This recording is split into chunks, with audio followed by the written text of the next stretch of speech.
Mhm. Okay, let's talk about butterflies. Okay, fascinating. So, butterflies. First of all, this is beautiful air energy, as is the dragonfly. Butterflies are very much about transformation, about metamorphosis. They're about all of the stages and phases that it takes to get to this fully formed butterfly situation. So we have the egg, right, which goes into the caterpillar, which goes into the chrysalis, which then turns to goo, transforms, undergoes metamorphosis, and then emerges as the beautiful butterfly, right? The thing about this energy, though, about the butterfly energy, is that this is not an emphasis, as it is here, on how beautiful you look fully formed. But I do feel like it's commenting on the fact that there is a lot going well for you and a lot going, right? It's flight. You're in flight, and I can feel it. But I feel like the emphasis here with this butterfly is really about allowing yourself, if you need to go back to the caterpillar stage, move a bit slowly. If you need to go back to the chrysalis and go inside and be goo, then please do. It feels important. Also, keeping in mind that we have Mercury in retrograde, we have Venus in retrograde, which is directly tied to how we communicate, the timing around things, and also how we view things, our perspective, right? The butterfly also equates to a Three of Swords energy in the tarot, which speaks of heartache, heart pain, that usually stems from the past, but we usually come up against that pain when we are resisting change of some sort. I feel like for some of you guys, this change is happening around you and there's a natural resistance to it. And it just feels a bit like this is a lot all at once, or this is just a lot right now. I keep hearing that. I feel like there's another group of you guys that are getting what you wished for. But the thing about wishes is, they say, like, be careful what you wish for and that people moan the loudest when they get what they want. The other aspect of wish fulfillment is that it does require change of you. You don't get to stay the same and get what you want. That ain't it, right? You're wishing for something that is not yet manifested. And so, yes, when it comes, it's going to require more of this, less of this, right? Suddenly you have less time for that. And it's going to require more of you over here. And it's all this balance game, right? But I'm really hearing that it's this, I said at the very beginning that I wanted to reverse that dragonfly energy for you, yeah? And it's interesting that we have this butterfly here, which talks about stages and phases of being. And I want to kind of go, again, if you need to be the caterpillar, if you need to be in a different place than this fully formed butterfly at any given time during this month, then do it. You've earned it. If you need it, feel that out and do it, right?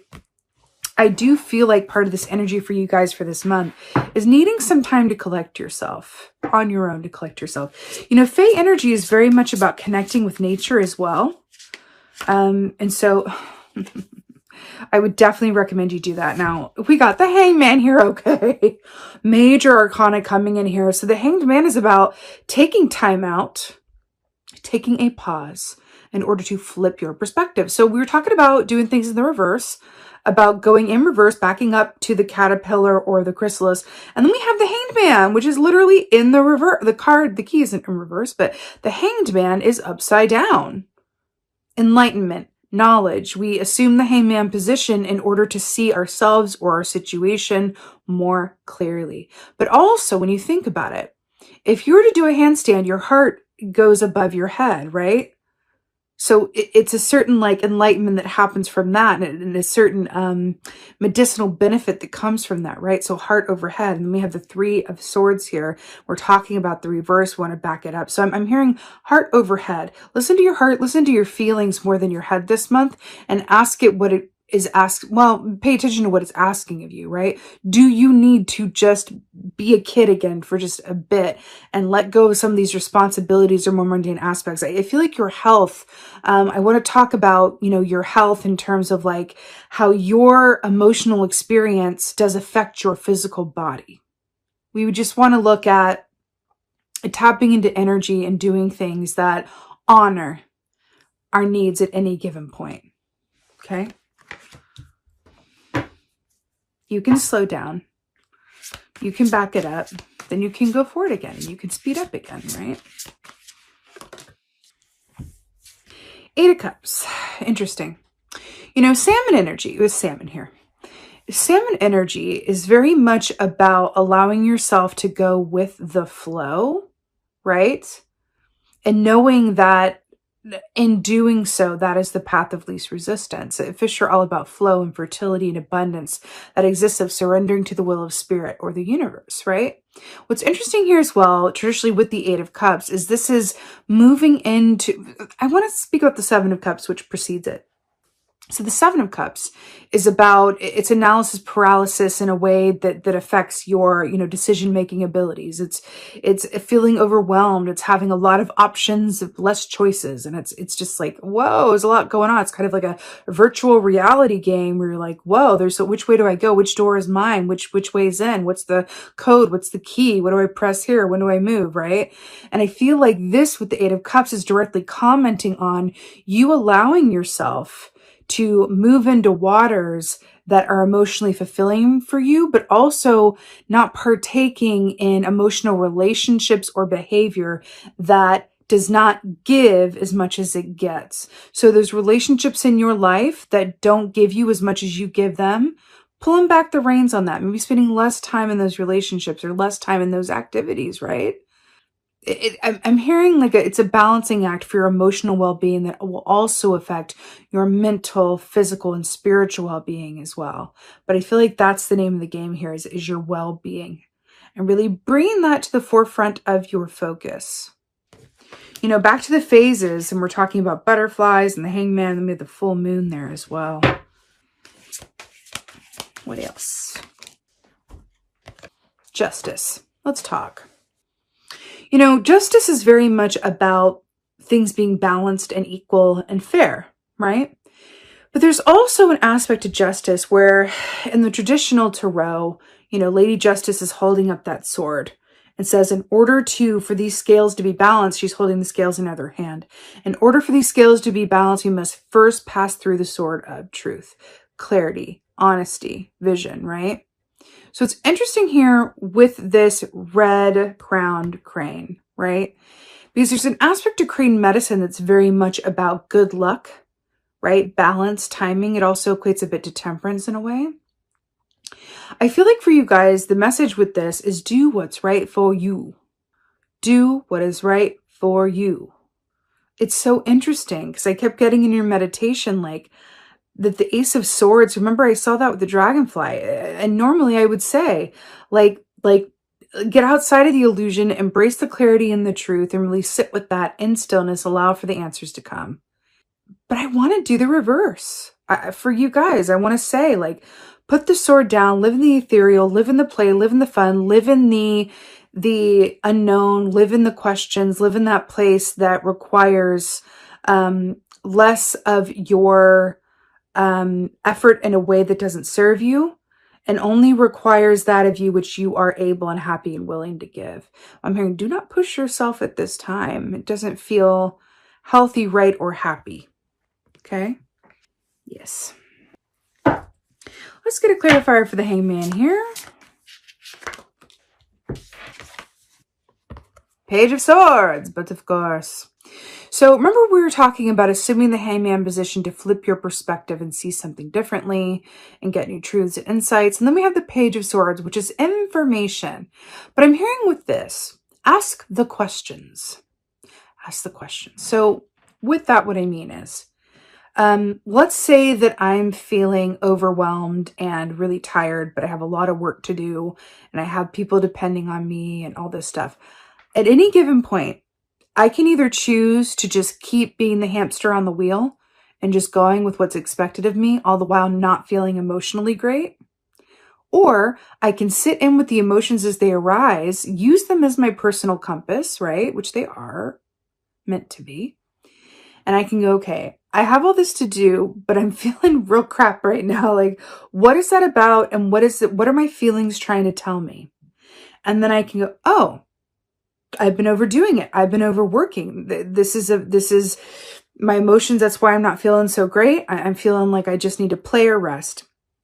But the taskmaster, the ego is going, no, you can't. Bad things will happen if you do that. You wanted this. Keep going for it or just keep pushing. No. So I'm going to sit down, ask the questions, and then accept the answers that arise. But in order to ask the questions, we have to be still long enough in order to both ask them well, and then be receptive and available to the answers that arise around them. Now, you can do this in a lot of different ways. You can automatic write, you can journal, you can meditate, you can do a guided meditation. You can even talk to a loved one about this and just say, hey, have you noticed that I've been feeling really irritable lately? Have you noticed? Yeah, so I'd like to get to the bottom of what that's about. Can we talk about that? And then just talk it through, right? But there is information that's available to you that requires you to pause long enough in order to access it. Be aware of it, access it, and then receive the answers, okay? You know, I'm hearing dream time as well. You can also set the intention before you go to sleep. Back to that Fae energy, because they're directly associated with nighttime as well. You can set that intention to, before you go to sleep, to ask for clarity around what can I do to manifest, you know, happiness or emotional balance, or what changes or adjustments could I make so that I feel ABC or whatever have you, that I can be productive and joyous at the same time, or whatever that is for you. Okay. Clarifier for 8 of Cups. There's a lot going on though. Definitely. Knight of Cups to clarify the 8 of Cups. So fascinating. So, you know, the Knight of Cups is allowing yourself to be moved and informed by your emotions. You know, it's also about doing work that you love to do as well, and really partaking in those relationships that serve you and make you happy and feel joy and allow you to click into the present moment. This is exactly what we were saying with the 8 of Cups. Really connecting in with the activities, people, places, things that serve you emotionally and are reciprocal in nature. More time with the activities and people that allow you to click into that present moment and feel happiness, feel emotional freedom. Anything that restricts your emotional freedom or feels restrictive at all, just take some time out outside of that to access the truth around what changes could be made, so that you're living a more balanced existence, okay? That's what I'm feeling with this. Your key, your way in is your emotions. They are there to inform you. They're there to inform you. You ever heard someone say, like, I don't know why I'm feeling like this. Everything's going so well, but I don't know why I'm feeling like this. Why am I feeling like this? And there's this energy like, why am I feeling like this? I should be feeling like this. Well, what if we and that's very human, right? But what if we changed it to go, let me be curious and not judgmental around how I'm feeling, and see what comes out. I'm feeling this. Why could that be? Let's investigate from a place of curiosity, not get it together and feel better. Like, that's not gonna, that helped like nobody ever, right? So something to consider as well. Like a child might, curious as opposed to judgmental. All right, Justice. Oh, Lord. 9 of Swords, sleeplessness, nightmares, dream time. Right, with the Justice. Remember how we talked about, she looks like she's really having an interesting time, right? We talked about everything being fair and equal as it should be, but we also talked about doing what works for you and setting an intention before you go to sleep to, have some clarity around something that eludes you or for more information. I feel like that's coming up here with the 9 of Swords, but I feel like your dreams as well, as we were talking about at the beginning with the dragonfly, are there to inform you as well. And if you can remember the details of your dream, brilliant. But if you can't, dream work says that you can remember how you were feeling when you first woke up, and then allow that to sit with those feelings before you go on about your day and say, man, I'm feeling this, and then see what arises from that moment. Because your dreams, absolutely, when 9 of Swords comes up, are there to inform you during this time. And I feel like they're going to have some helpful notes on what changes or additions could be made in order to achieve balance, but also about how to do what works for you in a way that is non-judgmental and through the lens of self-love and acceptance. Okay? Let's do an oracle. Let's do an oracle from the Leos. Let's see. What's going on for Leos? Give me an oracle. Oh! She's one of my favorites. The Lady of the Gift. So this says generosity, receiving, withholding. Generosity, receiving, withholding. This is about our relationship to giving. And I feel like this has to, remember we were saying that anything that's not reciprocal, less time on those things?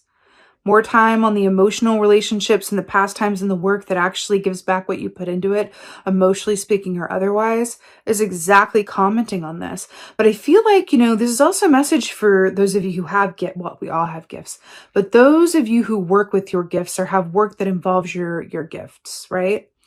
I feel like there's a good group of you guys that are here to serve others or make others smile or make someone else's piece of the world a little bit sunnier that day, or you're here to make your little piece of the world better than how you found it.